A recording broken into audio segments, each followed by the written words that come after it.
Iran के Iran शहर पर हमला किया गया। बैलिस्टिक मिसाइल साइट पर ये अटैक किया गया। ईरान के मिसाइल ठिकानों पर हमला किया गया। ईरान का मिसाइल ठिकाने पर तबाही हुई है।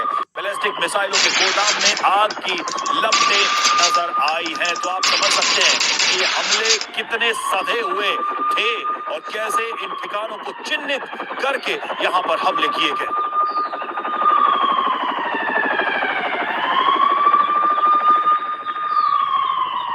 तो जिस तरीके से तस्वीरें आप देख रहे हैं, ये तस्वीरें अपने आप में बता रही हैं कि वाकई में इजराइल ने कितना प्रिसीजन अटैक किया है। मनीष, एक चीज है कि क्या वाकई में जो मिसाइल पावर की हम बात करते थे ईरान की, उसके टेस्टिंग का टाइम है आ गया है और जवाबी कार्रवाई में ये दिख जाएगा कि ईरान वाकई में कितना डीप हिट कर सकता है इजराइल को।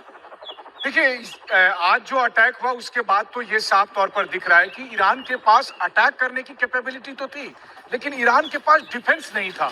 और वो रूस के साथ बात कर रहे थे कि उनको S-400 दे दे, और जो उनके पास मौजूदा एयर डिफेंस सिस्टम था वो इतना कारगर नहीं था कि वो इजरायली एयर स्ट्राइक को रोक सके। इसलिए आप देखिए, ये जो तस्वीरें हम दिखा रहे हैं, ईरान की जो भी तथाकथित मिसाइल सिटी थी, जहां पर उनके बैलिस्टिक मिसाइल के भंडार रखे हुए थे, वहां पर जब स्ट्राइक किया गया तो ऐसा लग रहा है जैसे कि एक बड़ी दिवाली मनाई जा रही है। उस तरीके का अटैक हुआ है। आप देखिए, लगातार एक के बाद एक जैसे मिसाइल फट रहे हैं। तो ईरान के पास बैलिस्टिक मिसाइल थी, उनका काम था इजराइल पर अटैक। नहीं तो अगर मनीष, छोटा सवाल ये कि देश की रक्षा का तंत्र नहीं विकसित कर पाया तो इसका मतलब है कि ईरान अकेला खड़ा है इजराइल के सामने और कोई साथ नहीं है इस वक्त। देखिए, जंग में तो आपको अकेला ही लड़ना पड़ता है। वो आप देख सकते हैं कि पिछले दिनों से ये स्थिति इजराइल के साथ तो नहीं कह सकते हम। उसके साथ अमेरिका खड़ा है, वेस्टर्न पावर्स खड़ी हैं। अभी तो सबसे बड़ी बात यह है कि जिस ईरान ने रूस यूक्रेन युद्ध में रूस को इतनी मदद दी, अभी फिलहाल रूस की तरफ से कोई जंग में सहायता नहीं दिख रही है और ईरान यहां पर हेल्पलेस होता हुआ दिखाई दे रहा है। जब उसके अटैक हो रहे हैं, उसकी टॉप मिलिट्री साइट खत्म, न्यूक्लियर साइट खत्म और उसके मिसाइल सिटी खत्म और टॉप मिलिट्री के जितने भी लीडरशिप है वो खत्म। इससे लग रहा है कि उनके पास कोई एयर डिफेंस सिस्टम नहीं था, या जो था वो कारगर नहीं था इजरायली स्ट्राइक को रोकने। और ये हमले इजराइल से ही किए जा रहे हैं या इराक में जो अमेरिकी बेसेस हैं वहां से भी हमले हुए हैं? बिल्कुल, देखिए, इजराइल ने 200 फाइटर जेट का इस्तेमाल किया। वो 200 फाइटर जेट आए और फिर वो अलग अलग लोकेशन से उन्होंने ईरान को टारगेट किया।